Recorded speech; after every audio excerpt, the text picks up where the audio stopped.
बिस्मिल्लाहिर्रहमानिर्रहीम। रब्बि इश्रह ली सदरी व यस्सिर ली अमरी वहलुल उक़दतम मिन लिसानी यफ़क़हू क़ौली। अस्सलामु अलैकुम व रहमतुल्लाहि व बरकातुहू। चलिए क्लास के लिए आप अपने नोटबुक्स और पेन लेकर रेडी हो जाइए बच्चों। तैयार हैं ना आप सभी? अल्हम्दुलिल्लाह। तो बच्चों, मैं हूँ ज़हरा खानम बिनते मासूम खान, मीर मौलिमा government Urdu high school Sulepet, taluka Chincholi, ज़िला कलबुर्गी से हूँ बच्चों। तो प्यारे बच्चों, हम गुज़श्ता क्लास में अपनी जमात नहम यानी समाजी साइंस की हमारी क्लास में जमात नहम का बाब अहद वस्ता का हिंदुस्तान और सियासी सूरत हाल पढ़ रहे थे। आज इसी को हम आगे जारी करते हुए इसका चौथा हिस्सा पार्ट 4 पढ़ेंगे बच्चों। तो बच्चों, मैं आपको गुज़श्ता बाब में एक होमवर्क दी हुई थी, तो आपको वादा भी की थी कि आपके होमवर्क के साथ में जो है हम अपनी क्लास का आगाज़ करेंगे। चलिए, आपका जो घर पे काम दिया गया था उसका अब हम इयादा करते हुए आज की क्लास का हम आगाज़ करेंगे बच्चों। और जो जो होमवर्क किए हैं उनके लिए आप एक ट्रॉफ़ी भी यहाँ पे दी जाएगी बच्चों। तो पहला क्वेश्चन यानी पहला सवाल आपकी स्क्रीन पे आ गया है बच्चों। होमवर्क का जो था वह है तगलक ख़ानदान का बानी कौन था। और दूसरा सवाल था आपके लिए तगलक ख़ानदान का मशहूर बादशाह कौन था। तीसरा सवाल था बच्चों मोहम्मद बिन तगलक ने अपना दारुल खिलाफा दिल्ली से कहाँ मुंतकिल किया। चौथा सवाल था सोने के सिक्के की एवज़ मोहम्मद बिन तगलक ने चांदी के कौन से सिक्के जारी किए। आखिरी सवाल था आपके लिए मोहम्मद बिन तगलक का जानशीन कौन बना। तो ये 5 सवालात आपको घर पे काम मैंने दी थी बच्चों। चलिए, आपके सवालात के जवाबात की जांच कीजिए और जिसके जवाब सही है उनको आज एक ट्रॉफ़ी इनाम में दी जाएगी। और क्लास के आखिर में आपके लिए तोहफ़े भी है। अपने तोहफ़े लेकर आपको घर जाना है, घर पे रहना ही है, आप घर पे ही रह रहे हैं बच्चों। चलिए, तोहफ़े लेकर खुश व खुर्रम रहिए, पढ़ाई को जारी रखिए। चलिए, हम अपने अब होमवर्क की जांच करते हैं। तगलक ख़ानदान का बनी गयासुद्दीन तगलक, है ना बच्चों। चलिए, दूसरा जवाब देखिए, सही है आपका। तगलक ख़ानदान का मशहूर हुक्मरान कौन था? मोहम्मद बिन तगलक, है ना। अल्हम्दुलिल्लाह, सही जवाब ना बच्चों आपका, वेरी गुड। तीसरा सवाल क्या था बच्चों? मोहम्मद बिन तगलक ने अपना दारुल खिलाफा दिल्ली से कहाँ मुंतकिल किया। तो इसका जवाब आप क्या लिखे थे? देवगिरी लिखे थे ना। अल्हम्दुलिल्लाह, सही जवाब है बच्चों। और चौथा सवाल था कि सोने के सिक्के की एवज़ मोहम्मद बिन तगलक ने चांदी के कौन से सिक्के जारी किए। देखिए, आपका जवाब क्या है? अदली नामी सिक्के, है ना। कौन से सिक्के बच्चों? अदली नामी चांदी के सिक्के जारी किए, है ना। और आखिरी सवाल क्या था बच्चों? मोहम्मद बिन तगलक का जानशीन कौन बना। कौन बच्चों? फ़िरोज़ शाह तगलक। तो आपका होमवर्क सही है। चलिए, तो अब हम क्या करेंगे, सैयद ख़ानदान के बारे में पढ़ेंगे, क्योंकि हम अपने पिछले लेसन में जो है 3 ख़ानदान सलातीन दिल्ली के 3 ख़ानदानों का हम जिक्र किए हैं ना, गुलामा ख़ानदान, खिलजी ख़ानदान और तगलक ख़ानदान। तो चलिए, आज हम अपनी क्लास का आगाज़ जो है इस चौथे हिस्से में सैयद ख़ानदान से शुरू करेंगे बच्चों। सैयद ख़ानदान की हुकूमत 1414 सन ईस्वी से 1491 सदी ईस्वी तक रही है। तो चलिए देखते हैं इसका बानी और अहम हुक्मरान कौन थे बच्चे करके। मुल्तान का गवर्नर खिज़र खान सैयद ने दिल्ली पर कब्जा करते हुए दोआबा बयां और ग्वालियर में अपना इख्तिदार कायम किया और यहाँ से अपनी सल्तनत का आगाज़ किया, जो कि सैयद ख़ानदान कहलाती है। तो इस तरह बच्चों, सैयद ख़ानदान का बानी कौन है? खिज़र खान सैयद। तो अपने ज़माने में पेश आने वाले तमाम फितनों को कुचल कर हर तरफ अमन और बेहतरीन इंतज़ामिया और तहफ़्फ़ुज़ को उसने क़ायम किया था बच्चों। किसने? खिज़र खान सैयद, जो कि सैयद ख़ानदान का बानी था। उसी तरह से मोहम्मद शाह अलाउद्दीन और आलम शाह इस ख़ानदान के अहम सलातीन हैं। खिज़र खान सैयद बानी है और अहम हुक्मरान बच्चों मोहम्मद शाह अलाउद्दीन और आलम शाह हैं। आलम शाह को बहलुल लोदी ने हराया और सैयद ख़ानदान की हुकूमत का ख़ात्मा किया। किसने? बहलुल लोदी ने, और अपनी एक नई सल्तनत की बुनियाद डाली बच्चों। यही क्या कहलाता है? लोदी ख़ानदान। तो सैयद ख़ानदान के बाद आने वाला सलातीन दिल्ली का आखिरी ख़ानदान कौन सा है बच्चों? लोदी ख़ानदान है ना। बहलुल लोदी ने क्या किया? सैयद ख़ानदान के आखिरी हुक्मरान को हराकर एक नई हुकूमत का आगाज़ किया। वही क्या कहलाती है बच्चों? लोदी ख़ानदान या लोदी सल्तनत कहलाती है, जो कि 1491 सन ईस्वी से 1526 सन ईस्वी तक इसका दौरे हुकूमत रहा है। तो चलिए देखते हैं लोधी ख़ानदान का बानी और अहम हुक्मरान कौन थे। तो यहाँ पे नक्शे में जो पिंक मार्क दिखाया जा रहा है यही जो है लोधी ख़ानदान के अपने हुकूमत किए हुए इलाके हैं बच्चों। दिल्ली पर हुक्मरानी करने वाले बादशाहों में ये आखिरी ख़ानदान था, यानी सलातीन दिल्ली का आखिरी ख़ानदान कौन सा है बच्चों? लोधी ख़ानदान है ना। गुलामा ख़ानदान, खिलजी ख़ानदान, तुगलक ख़ानदान, सैयद ख़ानदान और आखिरी ख़ानदान कौन सा है बच्चों? लोधी ख़ानदान है ना। ये आखिरी सुल्तान है। बहलुल लोधी, सिकंदर लोधी, इब्राहिम लोधी इस ख़ानदान के अहम बादशाह थे। बहलुल लोधी, सिकंदर लोधी और इब्राहिम लोधी इस ख़ानदान के अहम बादशाह थे। और इन तीनों में सबसे अहम जो है बच्चों सिकंदर लोधी है। सिकंदर लोधी ने बंगाल, धौलपुर, चंदेरी की हुकूमतों का खात्मा भी किया और दिल्ली में अमन कायम करने के लिए चंद एक इक़दाम भी किए। लेकिन इसका जानशीन कौन बना बच्चों? इब्राहिम लोधी बना। लेकिन इब्राहिम लोधी जो था वो सिकंदर लोधी के जैसा एक अहम या दानिशवर या जानिश हुक्मरान नहीं था।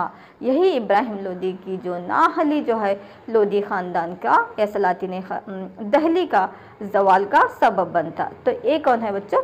सुल्तान इब्राहिम लोधी है। इब्राहिम लोधी जो है लोधी ख़ानदान के आखिरी हुक्मरान हैं। तो इब्राहिम लोधी नाअहल थे और हिंदुस्तान पर इसलिए जो है इनकी नाअहली की वजह से हिंदुस्तान पर हमला करने के लिए गवर्नर आलम खान और दौलत खान लोधी ने अफ़गानियों को हिंद आने की दावत दी। अफ़गान में उस वक्त जो है बाबर हुक्मरानी कर रहा था।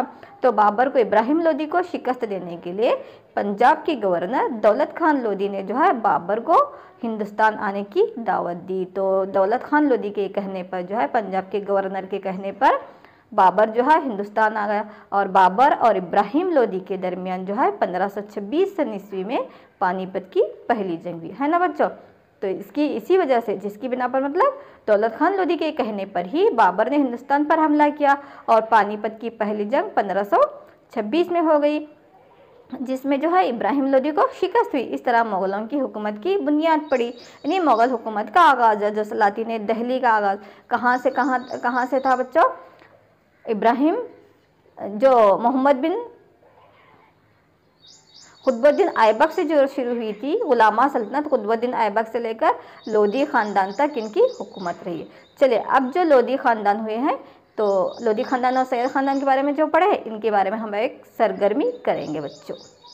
चलिए बच्चों अब सैयद ख़ानदान और लोधी ख़ानदान पर एक सरगर्मी करेंगे बच्चों।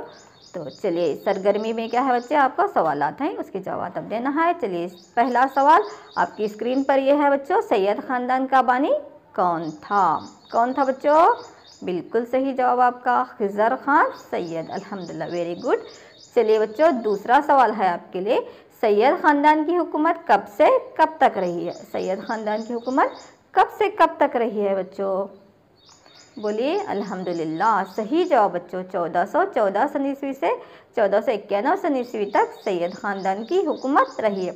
चलिए बच्चों तीसरा सवाल आपकी स्क्रीन पर आ रहा है, देखो ये है यहाँ पे, लोधी ख़ानदान का बानी कौन था? लोधी ख़ानदान का बानी कौन था? कौन था बच्चों? देखिए जवाब दीजिए जल्दी से। बिल्कुल सही, बहलुल लोधी है ना। लोधी ख़ानदान का बानी कौन है बच्चों? बहलुल लोधी। अगला सवाल है आपके लिए, लोधी ख़ानदान के अहम हुक्मरान कौन था?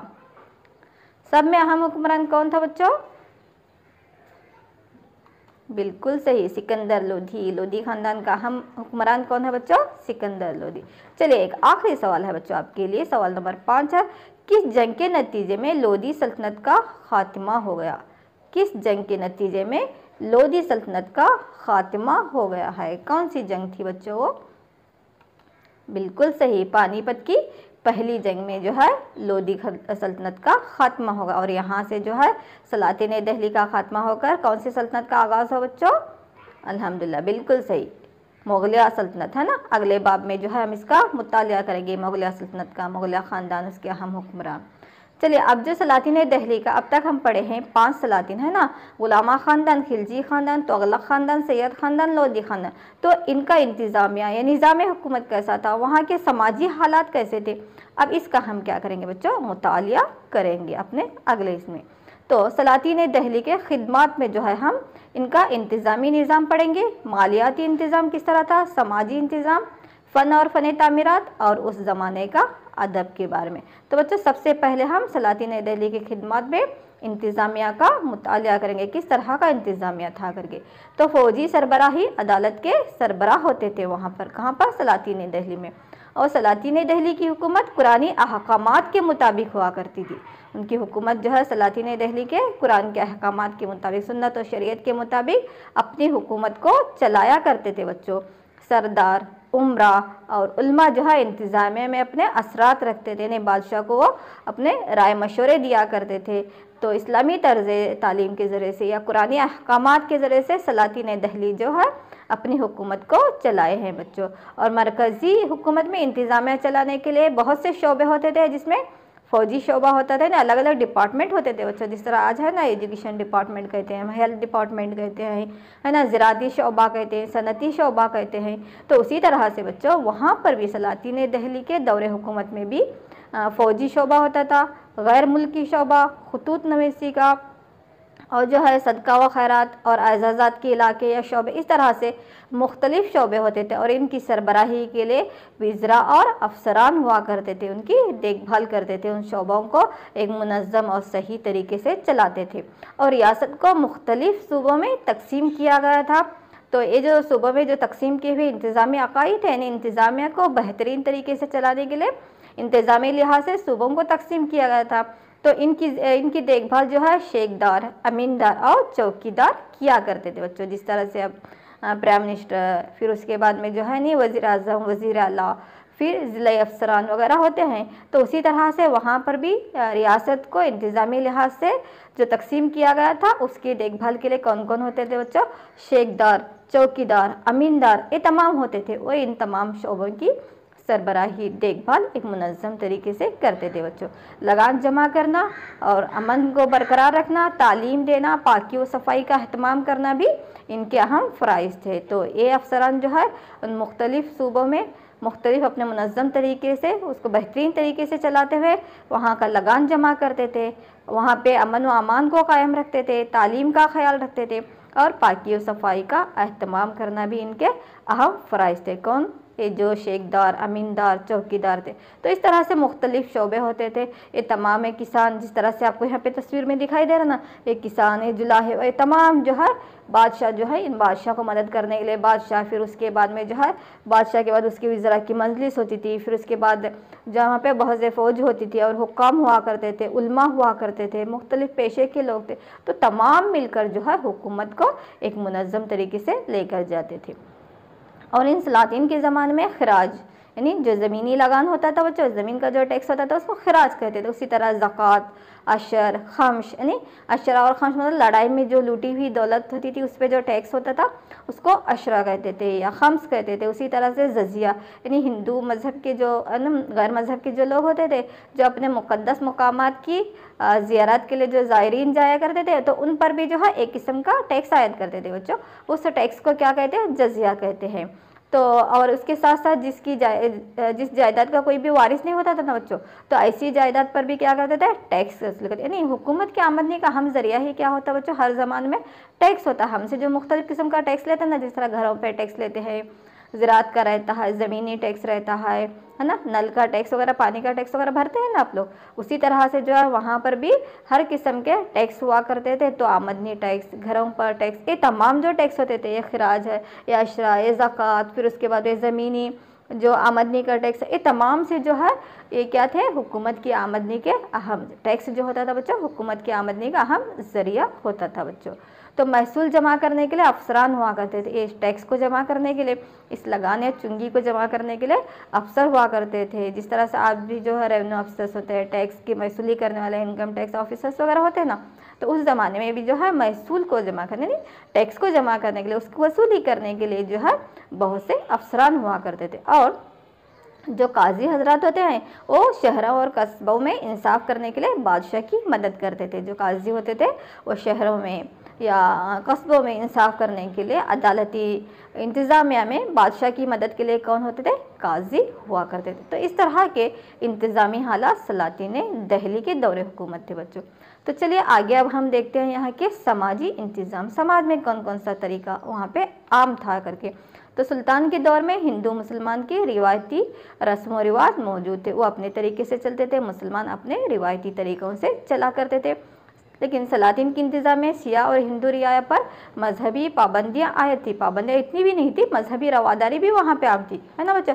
मजहबी रवादारी यानी कि हर मज़ाहिब को जो है यहाँ पे एक सा नज़र से जो देखा जाता है उसको क्या कहते हैं बच्चों, मजहबी रवादारी कहते हैं। नहीं, ऊंच नीच नहीं करना है यहाँ पे, मजहब की बिना पर हर एक को आज़ादी देना, तो मजहबी रवादारी भी वहाँ पे आम थी बच्चों। और तमाम मज़ाहिब वालों को आला अहदे पर फायज किया जाता। ऐसा नहीं कि मुसलमान सलातीन की हुकूमत है करके मुसलमान को आला अहदे, ऐसा नहीं था, यानी मजहबी रवादारी थी, तो इसीलिए तमाम मज़ाहिब, तो बच्चों तमाम मज़ाहिब वालों को आला अहदे पर फायज किया जाता था। बादशाह को इंतज़ामिया में मदद देने की खातिर कंदाई हिंदू अफसरन और कारकुनों को भी तक, और कंदाई अफसर नहीं बच्चों कन्नड़ा ज़ुबान का लफ्ज़ है, जो लगान के वसूल करने वाले रहते हैं ना, उनको क्या कहते हैं बच्चों, कंदाई अफसर कहते हैं। नहीं, लगान के वसूल करने वाले ऑफिसर्स होते थे और क्लर्क भी होते थे। ये जो है ऐसा नहीं कि मुसलमान हो, ये तमाम मजहब से ताल्लुक़ रखने वाले होते थे, तो इससे कहते हैं कि वहाँ पे मजहबी रवादारी की पॉलिसी आम थी।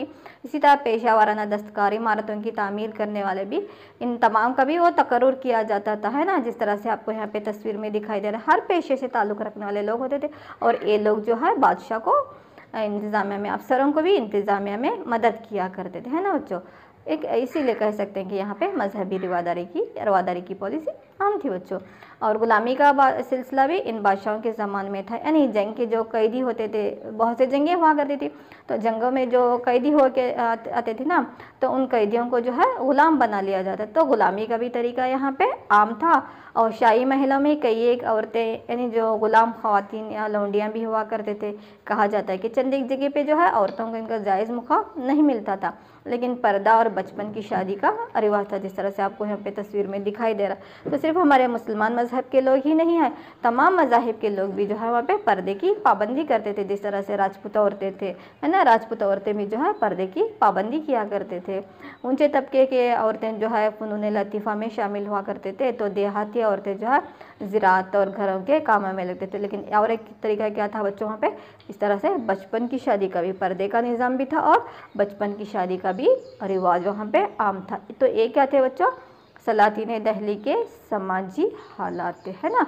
चलिए अब आगे जो हम मालियाती इंतज़ाम पढ़ेंगे, है ना बच्चों। तो सलातीन ज़राअती इलाकों में कई तब्दीलियाँ ला। सलातीन दहली ने जो है ज़राअत के मैदान में कई तब्दीलियाँ लाए, टैक्स मुकर्रर करने में या उसके वसूल करने में जो कदीम निज़ाम था जो है वो बदल दिए उन्होंने। तो यहाँ पे अमीर और गरीब दोनों को जो है वो टैक्स अदा करना पड़ता था, और यही जो है मैसूली निज़ाम की अहम खूबी थी। तो पहले जो बादशाहों के राजाओं के ज़माने में चंद एक लोगों पर जो टैक्स होता था, तमाम पर जो है यहाँ पे इक्वलिटी के ज़रिए से टैक्स नहीं लिया जाता था, मसावत पर।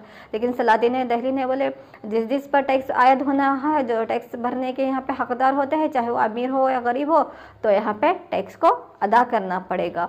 तो यही कहती है उनकी महसूली निज़ाम की खासियत भी कह सकते हैं। और इसके साथ साथ सलातीन, जो दहली के सलातीन थे, अपने ज़ाती कारखानों के भी मालिक थे, खुद के उनके कारखाने फैक्ट्रियाँ थे, जहाँ पर कई एक लोग जो तो बरसरे रोज़गार भी थे, जिसमें सोना चांदी तैयार करने, कशीदाकारी करने, कपड़ों की जो है यहाँ पे सनत साजी या रंग साजी, तो इस तरह से बहुत से यहाँ पे उनकी सनतें कारखाने थे। सोने चांदी के ज़ेवरात बनाने के, सिक्कों को ढालने या कशीदाकारी करना, या कपड़ों की सनतें, कपड़ों पर रंगरेजी करना, तो इस तरह से तमाम किस्म की सनतें भी सलातीन दहली के दौरे हुकूमत में हुआ करती थी। चलिए बच्चों, अब उस ज़माने में का अदब देखेंगे कि कौन कौन सी ज़ुबानों में कौन कौन सी किताबें उस ज़माने में के शुअरा और अदबा ने लिखे हैं बच्चों।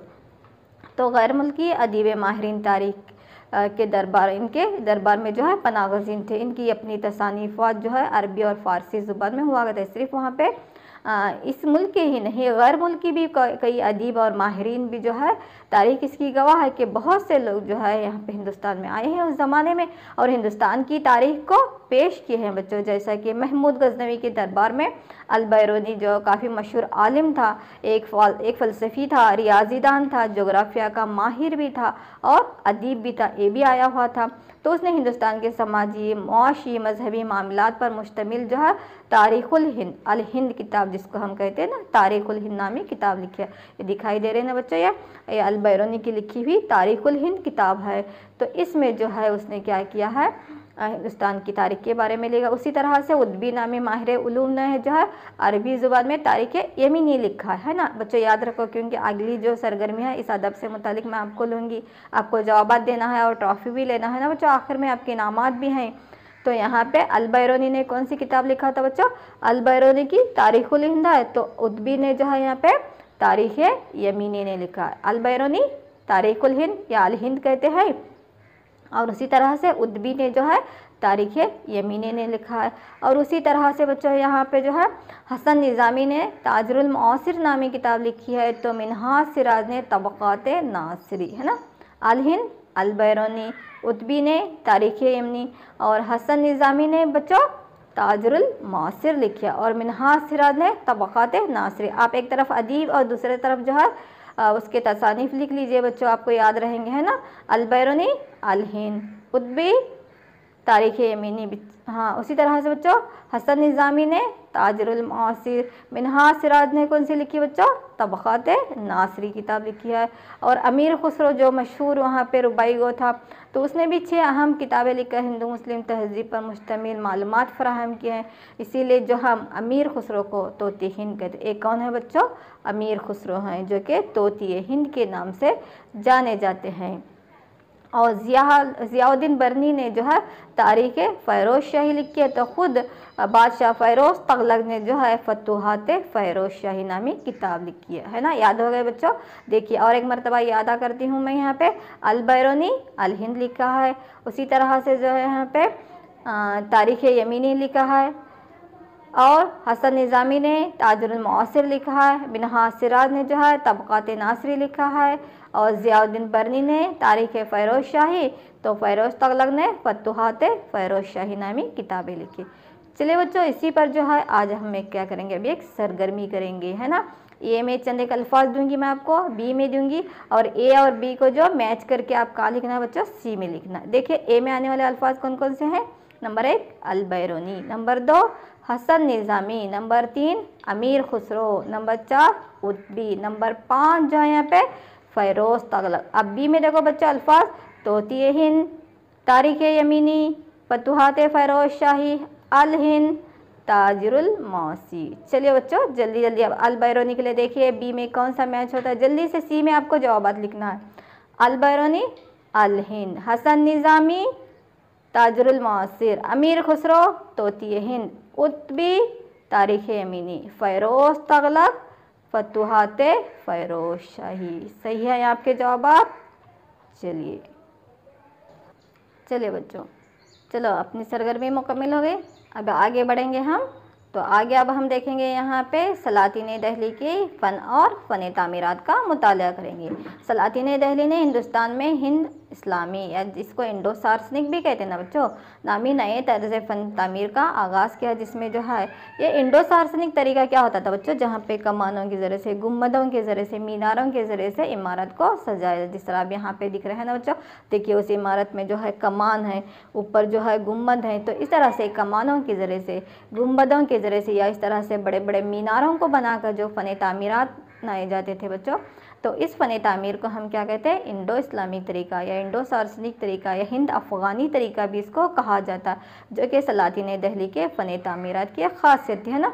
कमान दिख रहा है आपको, मीनारे दिख रहे हैं, गुम्बद दिख रहे हैं, तो ये तरीका क्या था बच्चों? ये फ़न तामीरात का तरीका ये क्या कहलाता है? हिंद अफ़गानी तरीके। तो सलातीन ने किले बनवाए, मसाजिद, महलात और अवामी इमारतें, मदरसे, मुसाफिर खाने, ये तमाम जो क्या है बनाए हुए, ये इंडो इस्लामिक तरीका या हिंद अफ़गानी तरीके की मिसालें। जिस तरह से हम जो है गुलामा ख़ानदान के बादशाह के चंदे की इमारतें हम पढ़े थे, है ना, वो भी जो है हिंद इस्लामी तरीका है, या इसको क्या कहते हैं बच्चों? इंडो सार्सनिक, है ना। इस इमारत को भी देखिए बच्चों, यहाँ पे भी आपको बड़ा सा एक गुम्बद दिखाई दे रहा है ना, और मीनारें दिखाई देते हैं, यहाँ पे कमान दिखाई दे रहे हैं। तो इस तरह का जो ये फ़न तामीर है बच्चों, ये फ़न तामीरात, इसको हम क्या कहते हैं? इंडो इस्लामिक, है ना। जितने भी सलातीन ने किले बनाए, मसाजिद बनाए हैं, अवामी इमारतें बनाए, महलात बनाए हैं, तो सलातीन दहली के जो तर्ज़ तामीरात हैं बच्चों, जो आज भी दुनिया में बहुत ही मशहूर हैं, वो तमाम क्या है? हिंद अफ़गानी तरीका, इंडो सार्सनिक। हिंद अफ़गानी तरीका, इंडो सार्सनिक तरीका बोले तो क्या रहता है बच्चों? बड़े बड़े यहाँ पे गुम्बद होते हैं। कमान होते हैं, मीनारे होते हैं, झरोके होते हैं। जिस तरह आप इस इमारत को देखेंगे तो ये आपको समझ में आएगा। तो ये कौन सी तर्ज तामीर की मिसाल है बच्चों?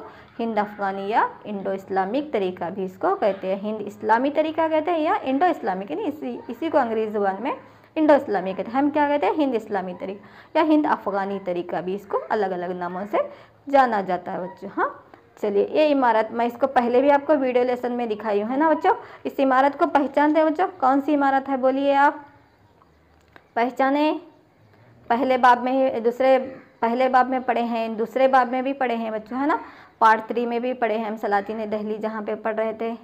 बिल्कुल सही पहचाना बच्चों। ये क्या है बच्चों, पहचाने हैं इसको? यस, कुव्वतुल इस्लाम मस्जिद है ना, अल्हम्दुलिल्लाह। ये क्या है बच्चों? कुव्वतुल इस्लाम मस्जिद है ना।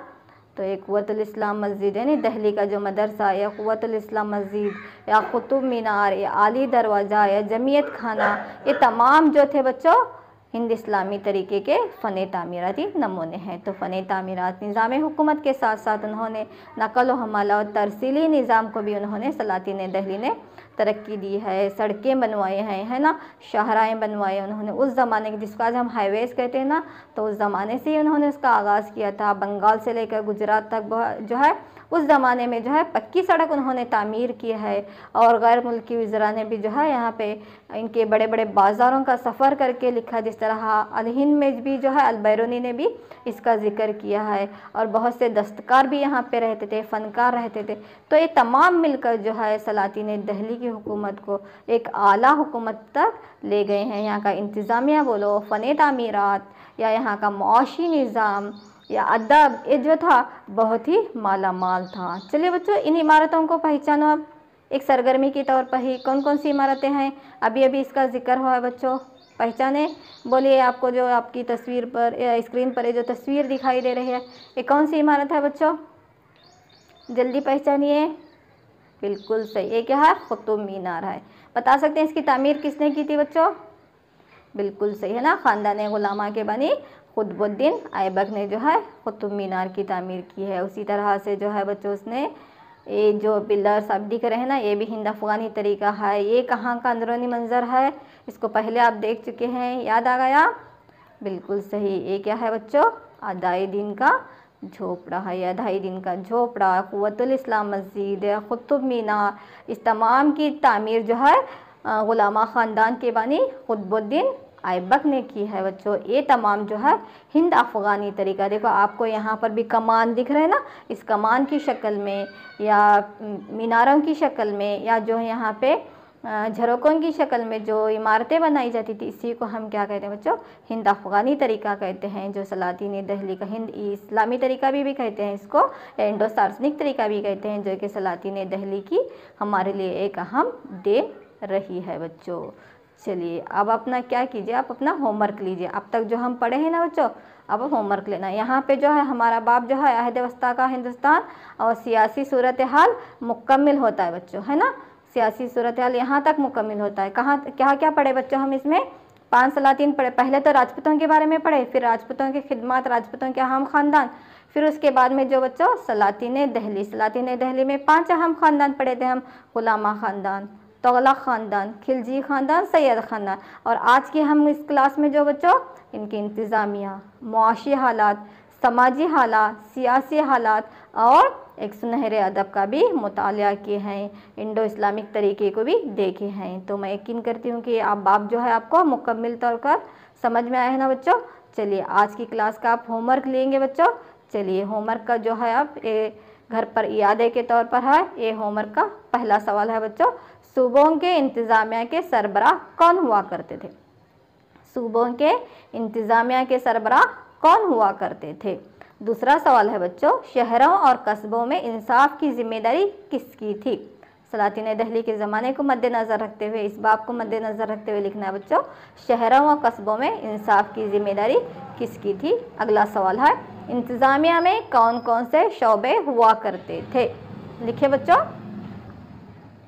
इंतज़ामिया में कौन कौन से शोबे हुआ करते थे? अगला सवाल है बच्चों, तारीख़ुल हिंद का मुसन्निफ़ कौन था? तारीख़ुल हिंद एक किताब किसने लिखी है बच्चों? अगला सवाल है, सलातीन दिल्ली के कोई दो फ़नी तामीरात के नाम लिखिए। तो ये क्या था बच्चों? आपका होमवर्क था। चलिए इसके साथ साथ आप एक जो है यहाँ पे एक सरगर्मी भी लीजिए बच्चों।